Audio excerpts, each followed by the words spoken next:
ছোট্ট ভাড়া বাড়ি, ছোট্ট ঠাকুর ঘর।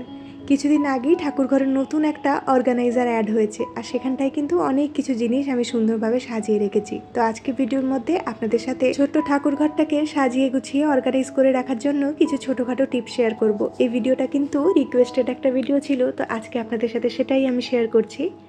নমস্কার সবাইকে, আমি পৌশালী। পৌষ সানশাইনের আবারও নতুন একটা ব্লগে আপনাদের সবাইকে জানাই অনেক স্বাগত। আশা করি আপনারা যে যেখান থেকে আমার ভিডিওটি দেখছেন সবাই খুব ভালো আছেন আর সুস্থ আছেন।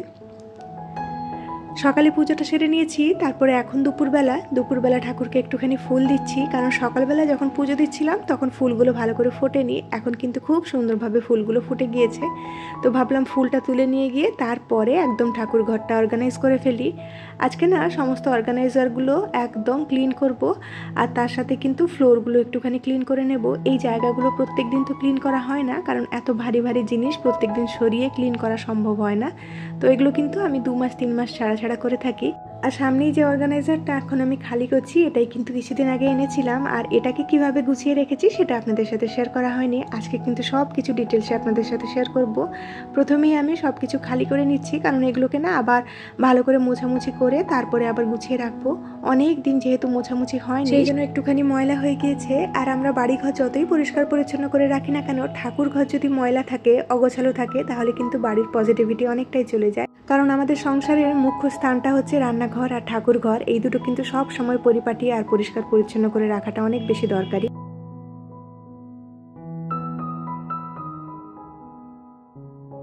এই কাজটা করতে যেহেতু অনেক বেশি সময় লাগে, সেই জন্য ওই সপ্তাহে সময়টা বের করতে পারি না। আর এবারে তো অনেক দিন হয়ে গিয়েছিল জায়গাগুলো পরিষ্কার করা হয়নি, সেই কারণে হাতে একটুখানি সময় নিয়ে আজকে কাজগুলো করছি। এখন কিন্তু এই সেলফটা পুরোপুরিভাবে আমি খালি করে নিয়েছি। প্রথমে ভাবছিলাম এগুলোকে ধুয়ে দেবো, তারপরে ভাবলাম যেহেতু এর মধ্যে বই রাখি, এখন যদি ধুয়ে দিই তাহলে এখন তো শুকোবে না, আবার গোছাতে অনেকটা দেরি হয়ে যাবে, তখন আর আপনাদের সাথে ভিডিওটা শেয়ার করা হবে না। সেই কারণে একটা ভিজে কাপড় দিয়ে ভালোভাবে আমি মুছে নিচ্ছি। প্রথমে তো ভিজে কাপড় দিয়ে মুছছিলাম, তারপরে দেখলাম যে ভিজে কাপড় দিয়ে মোছার পরেও না কিছু কিছু জায়গাতে কালো কালো দাগ রয়ে যাচ্ছে। তারপরে আমি একটা শুকনো কাপড় দিয়ে ভালোভাবে এই জায়গাগুলো ক্লিন করে ফেলেছি। একদম কোনায় জায়গাগুলো কিন্তু ক্লিন করে নিয়েছি। আজকে যখন আমি কাজটা হাতে নিয়েছি তখন কিন্তু প্রায় দুপুর গড়িয়ে বিকেল হতে যায়, তো সেই কারণে একটু তাড়াহুড়ো করেই কাজবাজগুলো সারছিলাম, যাতে আপনাদের সাথে ভালো একটা লাইটে ভিডিও শেয়ার করতে পারি। আর এই তো কথা বলতে বলতে কিন্তু সেলফটাকে আমি ভালোভাবে মুছে শুকনো করে নিয়েছি, আর এখন খবরের কাগজ দিয়ে একটা লাইনার মতো করে দিচ্ছি। এরকমভাবে লাইনার দিয়ে রাখলে কিন্তু জায়গাগুলো খুব একটা বেশি নোংরা হয় না, আর যদি নোংরাও হয় না তাহলে কিন্তু খুব তাড়াতাড়িভাবে পরিষ্কার করা যায়। তা না হলে কিন্তু এই খাঁজে ময়লা ঢুকে গিয়ে কিন্তু সেগুলো আরও বেশি সময় লাগে। তো যাই হোক, আমি প্রত্যেকটা সেলফে কিন্তু এরকম মোটা করে খবরের কাগজের লেয়ার দিয়ে দিয়েছি। তারপরে এই যে মধ্যখানের সেলফটাতে আমি আমার শ্রীমদ্ ভগবতের সমস্ত খণ্ডগুলো রেখেছি, আর তার সাথে যে সমস্ত ধার্মিক বইগুলো আমার কাছে আছে সেগুলোই এখানটাতে আমি গুছিয়ে রেখেছি। তবে বইগুলো যেহেতু ভারী রয়েছে, জানি না এই সেলফটা কতদিন এর ওয়েটটা নিতে পারবে। পরবর্তীকালে ইচ্ছে রয়েছে বই রাখার জন্য আলাদা একটা সেলফ বানিয়ে নেওয়া, দেখা যাক কবে বানাতে পারি। তো যাই হোক, এখন ভিডিওতে আসা যাক কিভাবে আমি ঠাকুর ঘরটাকে অর্গানাইজ করে রাখি। প্রথমেই কিন্তু দেখতে পাচ্ছেন এরকম একটা কার্ডবোর্ডের আমি বক্স নিয়ে নিয়েছি। সবসময় যে প্লাস্টিকের ফ্যান্সি বক্স ব্যবহার করতে হবে তার কোনো মানে নেই। এরকম ধরনের প্লাস্টিকের বক্সের মধ্যেও কিন্তু আপনি আপনার প্রয়োজনীয় জিনিসপত্রকে অর্গানাইজ করে রাখতে পারেন। আমি প্রথমে কিন্তু প্লাস্টিকের যে অর্গানাইজারটা আছে তার মধ্যে এক্সট্রা কিছু তেল, তারপরে যে সমস্ত জলগুলো থাকে ধার্মিক স্থানে সেগুলো রেখেছি। আর এইরকম একটা প্লাস্টিকের বক্সের মধ্যে যে সমস্ত এক্সট্রা কাপড় থাকে, বিভিন্ন ধরনের পুজোর সময় ব্যবহার করা হয়, সেগুলো রেখে দিয়েছি। আর এরকম একটা ট্রের মধ্যে আমি রেখেছি ঠাকুরের বাসন ধোয়ার জন্য যে সমস্ত জিনিসগুলো লাগে সেগুলো, যেরকম এটার মধ্যে আমি একটুখানি তেঁতুল রেখেছি, আর এটার মধ্যে ডিশ লিকুইড থাকে আর কি, তো এটাকে কিন্তু আমি ভেতরের দিকে রেখে দিলাম। আর এই যে ঘড়ির যে বক্সটা দেখতে পাচ্ছেন, এর মধ্যে আমি দেশলাই কাঠি বা মাচিস এগুলোকে রেখে থাকি। আর এরকম একটা বক্সের মধ্যে তুলসী কাঠিকে রেখেছি, যেই তুলসী কাঠিগুলো আমার বাড়িতে শুকনো হয়ে গিয়েছিল সেগুলোকে কেটে এরকম একটা বক্সের মধ্যে আমি গুছিয়ে রাখি। বিভিন্ন ধরনের পুজো হোক বা বিশেষ তিথিতে কিন্তু এগুলো কাজে লাগে। আর এই বক্সের মধ্যে ডেইলি প্রদীপ জ্বালানোর জন্য যে সমস্ত সরঞ্জাম লাগে সেগুলোই রেখেছি, যেরকম তুলো, সর্ষের তেল, আরও কিছু তেল বা ঠাকুরের সুগন্ধি, এগুলোকে রেখে দিয়েছি। আর ওই বক্সটার মধ্যে রয়েছে একটুখানি গঙ্গা জল। আর এই যে ছোট্ট বক্সটা দেখতে পাচ্ছেন, এর মধ্যে আমাদের তিলক রয়েছে। তো এরকম করেই কিন্তু আমি এই জায়গাটা গুছিয়ে নিয়েছি। আর এরকম একটা শনপাপড়ির যে বক্স থাকে না, এর মধ্যে আমি সমস্ত পলিথিনগুলোকে রেখে মাঝখানে একটা ফুটো করে দিয়েছি, যাতে যখন প্রয়োজন তখন যেন বক্সটা না খুলেই আমি বাইরের থেকে টেনে বের করতে পারি। এটা কিন্তু আগেও আপনাদের সাথে আমি শেয়ার করেছি হয়তো। আর এই প্লাস্টিকের কৌটোর মধ্যে ঠাকুরের শুকনো প্রসাদ রয়েছে, একটার মধ্যে খেজুর আর একটার মধ্যে শনপাপড়ি রয়েছে। আর এই লাল ঝুড়িটার মধ্যে এক্সট্রা যে বাসনকোসন থাকে ঠাকুরের, সেগুলো, তার সাথে মালা, এই ধরনের জিনিসগুলোকে আমি অর্গানাইজ করে রেখে দিয়েছি। এতে করে না জিনিসপত্র এদিক ওদিক ছড়িয়ে থাকে না, আর জিনিসগুলো জায়গাতেও পাওয়া যায়, আর জায়গাটা কিন্তু দেখতে অনেক বেশি অর্গানাইজ লাগে। তো এখন কিন্তু আমি ফ্লোরটাকে ভালোভাবে মুছে নিচ্ছি আর সেলফটাকে আবারও আগের মতো জায়গাতে রেখে দিচ্ছি।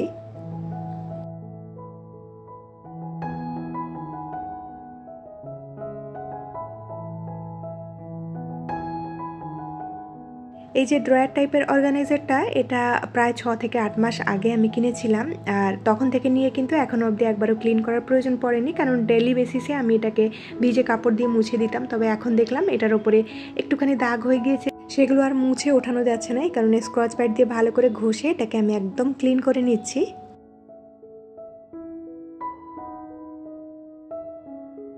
এতদিন এই ড্রয়ার কাম সেলফটা ব্যবহার করার পরে এটুকু আমি বলতে পারি, দাম হিসেবে কিন্তু এটা ঠিকঠাক রয়েছে। তবে একটাই প্রবলেম এটা, যে এটা গ্লেজ কিন্তু খুব একটা বেশি নয়, মানে এটাতে না দাগ লেগে গেলে খুব সহজেই সেটা রয়ে যায়, আর এটাকে উঠানো যায় না আর কি, একটুখানি ডাল লাগে এটা দেখতে। তা না হলে কিন্তু এটা একদমই ঠিকঠাক রয়েছে। তবে এটা কিন্তু খুবই হালকা, খুব ভারী ভারী জিনিস কিন্তু এখানে একদমই রাখা যায় না। আর এই তো আমি কিন্তু পুরোটা একদম ক্লিন করে এখন ভালোভাবে মুছে এটাকে আমি জায়গায় রেখে দিচ্ছি।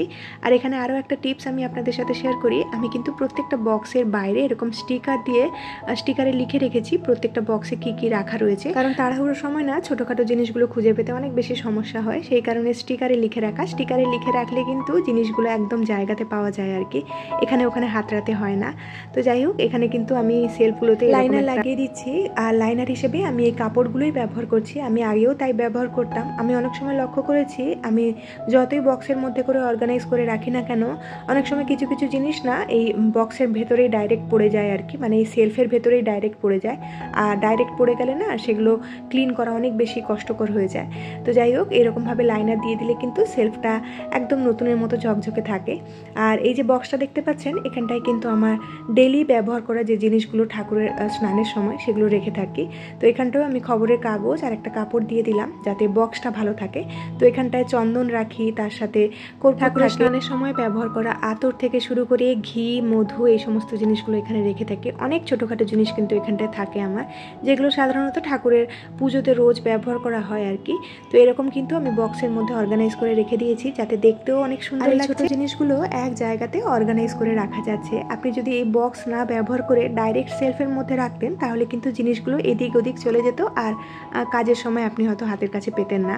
তো এরকম বক্সের মধ্যে কিন্তু প্রত্যেকটা জিনিস আমি অর্গানাইজ করে এই সেলফের ভেতরে রেখে দিলাম। এই বক্সের মধ্যে ঠাকুরের ডেলি পুজোর প্রসাদগুলো, যেরকম কাজু, কিশমিশ, নকুলদানা, বাতাসা, এই ধরনের জিনিসপত্রগুলো এরকম বক্সের মধ্যেই কিন্তু আমি গুছিয়ে রেখেছি। আর এই ট্রান্সপারেন্ট যে লম্বা একটা কন্টেনার দেখতে পাচ্ছেন, এর মধ্যে আমি গোপালের ডেলি পরা জামা কাপড়গুলো রেখেছি। শীতের জামাগুলো কিন্তু আলাদাভাবে রাখা রয়েছে, আর ডেলি পরা জামাগুলো আমি এই জায়গাতে রেখেছি।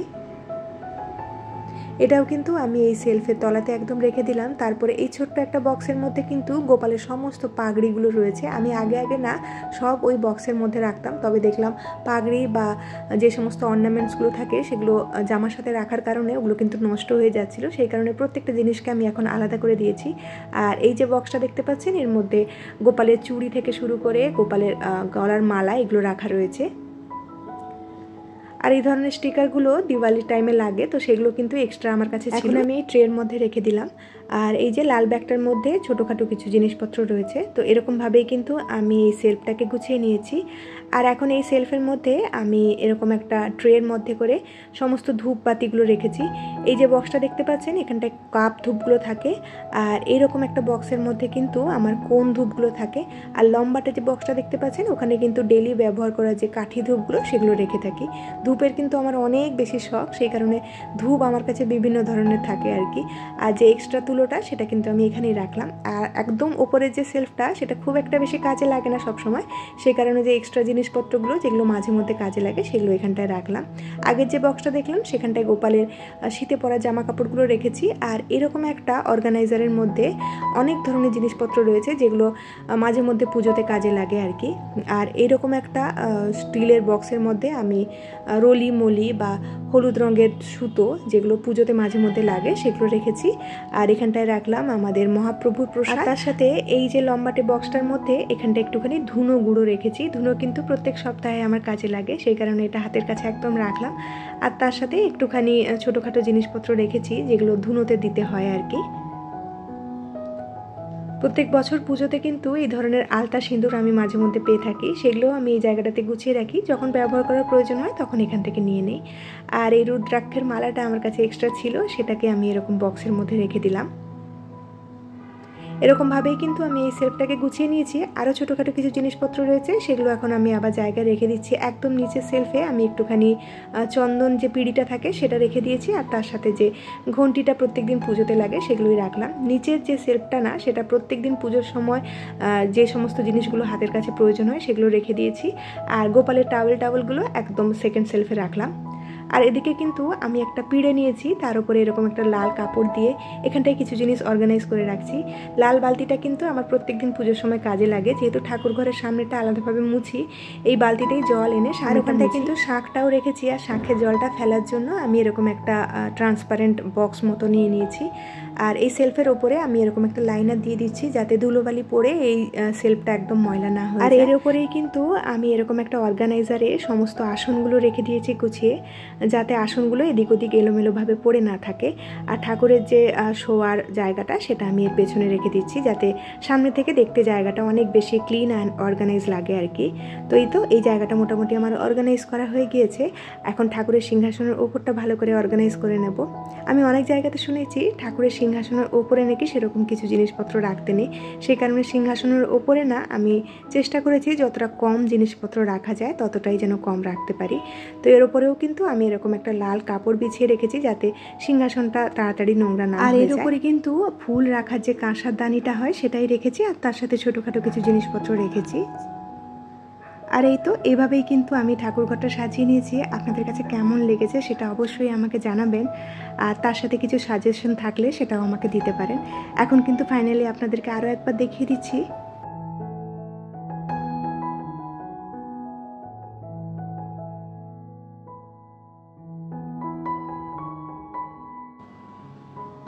তাহলে আজকের মতো আপনাদের থেকে আমি এখানেই বিদায় নিচ্ছি। খুব শিগগিরই দেখা হচ্ছে নেক্সট আরেকটি ব্লগে। ততক্ষণের জন্য সবাই খুব ভালো থাকবেন, সবাইকে খুব ভালো রাখবেন আর নিজের যত্ন রাখবেন। আজকের এই ভিডিওটা আপনাদের কাছে কেমন লেগেছে সেটা কিন্তু জানাতে একদমই ভুলবেন না। তাহলে চলুন আজকের মতো টাটা।